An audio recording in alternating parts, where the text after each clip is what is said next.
Hello students of class 9. Today I am going to start third chapter of your book Moments, and the name of the chapter is Iswaran the Storyteller, written by R.K. Lakshman. R.K. Lakshman was a great cartoonist. His story revolves around the concept of unnatural apparition of a dead person that is believed to be happier or more alive. Typical.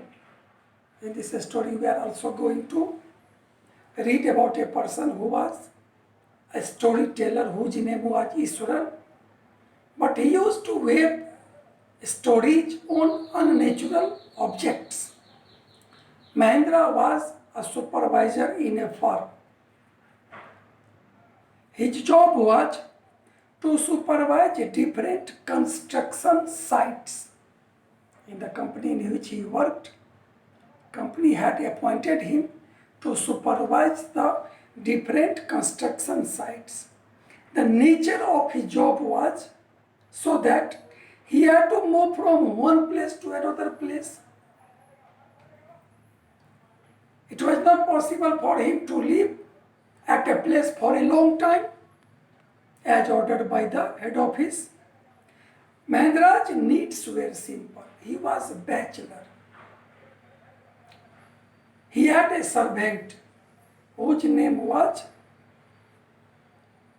Iswaran.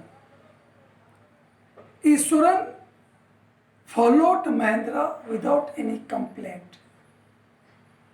He cooked food for Mahendra, washed his clothes, and kept him company.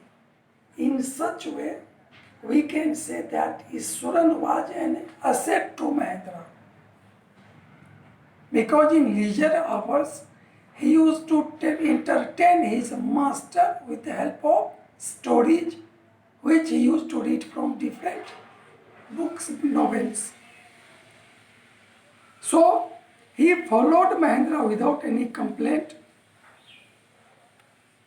Tamil thrill stories affected him so much that he too was impressed with these thrill stories.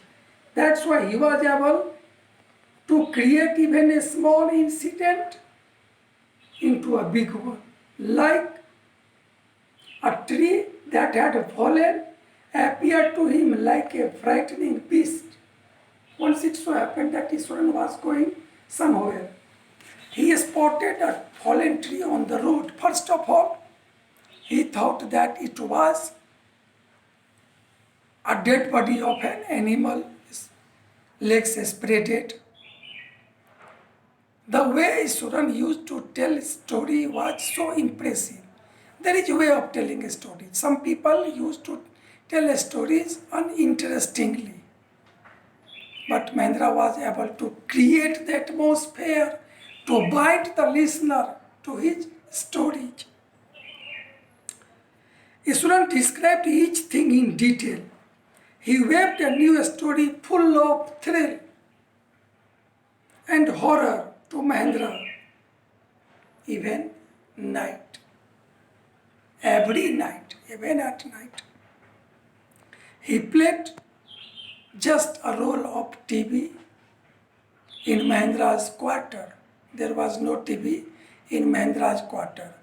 But Iswaran was just like a TV because he used to entertain his master just like TV every night. One day, he weaved a story about a female ghost holding a poetess in her arm. He described the story to Mahendra. Mahendra was so shocked that he stopped him from telling such horrible stories and told him that there are no such things as ghosts in this world. Mahendra said him that these all things were the pigmentation of his imagination. He used to imagine such stories, that's why it appears real to him. After a few days, Mahendra heard a close noise from his window. First he thought it was a cat sprawling, searching its prey. But the noise became heavier, guttural, louder and louder. When he peeped through the windows, as it was full moon night, Mahendra always liked to observe the landscape on full moon night. That's why he opened the window and peeped outside to hear the noise. He fainted as he saw a cloudy figure clutching a bundle near his window sill. It appeared to him as if there was a ghost holding a potato in her arm, wearing a white cloth. Mahendra couldn't sleep that night. But early in the morning, Mahendra thought that Iswaran would not know anything about this. But early in the morning, when Iswaran came to Mahendra, he said that, "Sir, you told me that all these stories are the pigmentation of my imagination. But last night, you yourself spotted that ghost." Smiling towards him, Iswaran told him about the sounds and the female ghost. He also told that he came to his room and saw him so nervous. He also complained about how he had chided him earlier for telling such type of stories. Mahendra was so upset that he resolved to leave the haunted place the very next day. In such way, it is said, in our opinion, it is very possible that there was no ghost outside the window. But as Iswaran had described the story of this female ghost, that's why, to prove the reality of his story, he himself disfigured him as a ghost and went outside the window.